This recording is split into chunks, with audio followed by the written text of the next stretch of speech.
Hi,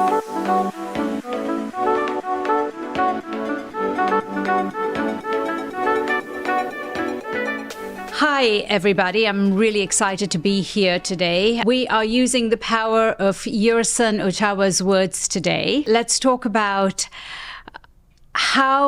what does it mean to you to be an artist, first of all. Yerson is a dancer. He's a K-pop star. He's a teacher, a dance teacher as well. Something important to mention is that Yerson moved to the United States 4 years ago. He's originally from Peru. Yes. And we want to talk about what does it feel like to have come to this? What did it feel like to come to the United States and start your career here? To see you again, Deborah, is really happy. I'm really happy to be part of this brand too, and feel all this power. Actually, power. I feel it when I use your brand. When I'm talking with you, I feel it's very inspired to, and I just want to say thank you. About the questions, I want to guess. I don't want. I'm sorry. I'm just nervous.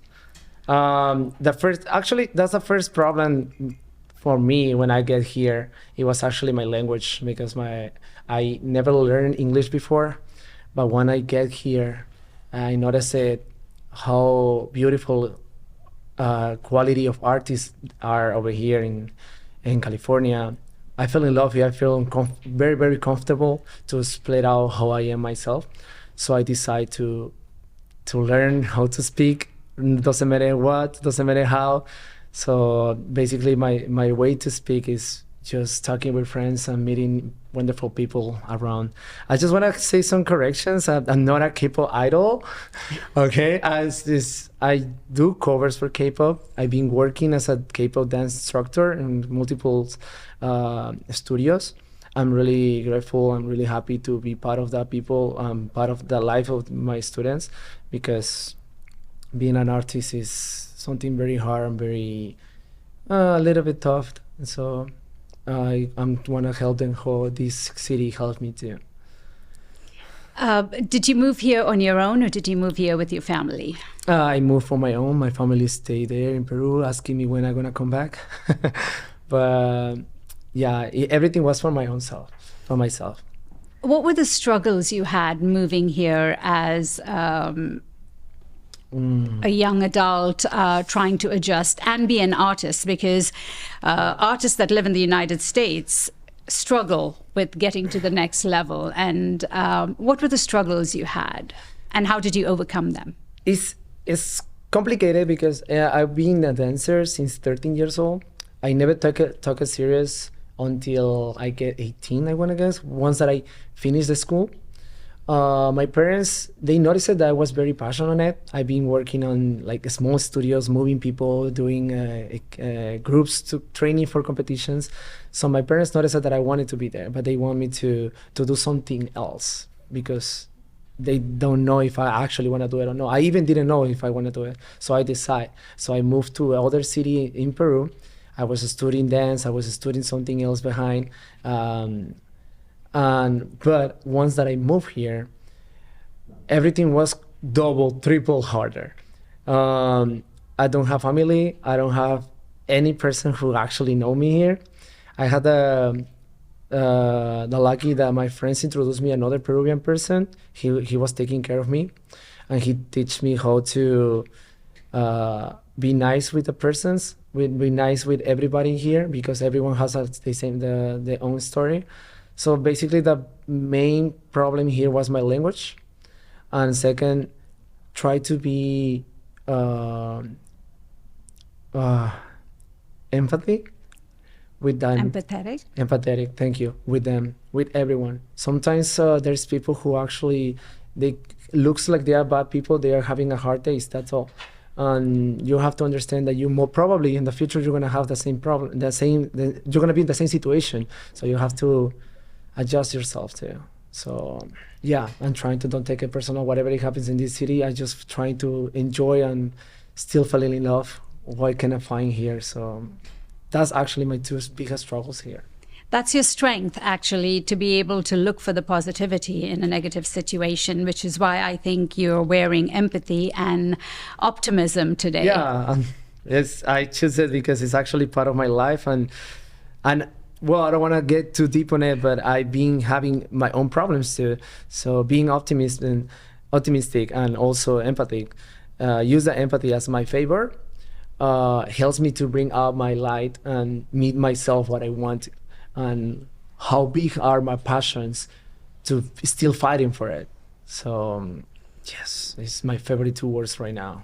Why did you pick optimistic or optimism? Yeah, it's complicated because also as artists we have a lot of negativity around us. Or we are not good looking, we are not too strong enough, we don't have the shape that they want, or they even doesn't know what they want and they ask them for something, we look bad and they don't like it. But we even don't have the opportunity to show what we can do. So there is a lot of no's, especially in my city. My city doesn't take too serious about art. This city is perfect. So being optimistic, it helps me to don't fall in that too much negativity, too much people saying no, no, no, no, no, and you cannot. It's actually the word that I prohibit to my students. Don't say cannot. You will. It's better than cannot. So optimistic is always like, it's hard to get there, but once that you get there, you feel power, you feel strong, you feel like available to do everything. So that's why. Do you, I see you're on Instagram a lot, and you get a lot of positive comments from people. And how do you feel about social media and the support that you get? Because when you're on social media, people judge you as an artist, but you are also a person. What would you like people to know about the person Yerson as opposed to the artist Yerson? Yeah, well, I still figuring it out. Because I don't want to leave my kid version of me, that it was like very, it's just enjoying art. So I'm trying, the way that I take Instagram or this social media is, of course I read the message, of course I read my people who is following me, and multiple times I'm asking them what they want to do so, but the last decision how to take it is mine. It's yours. It's always mine. Absolutely. It's like, and there comes back with being optimistic. It's like, okay, there is a bad comment, don't focus that it's bad. What I said, there's probably someone who doesn't like how they are living right now. They just spreading out all their angriness. It's not their fault, right? So, okay, but probably there in that bad comment is something positive too. Like, I don't know, probably they noticed something that I didn't notice. Okay, I will double check.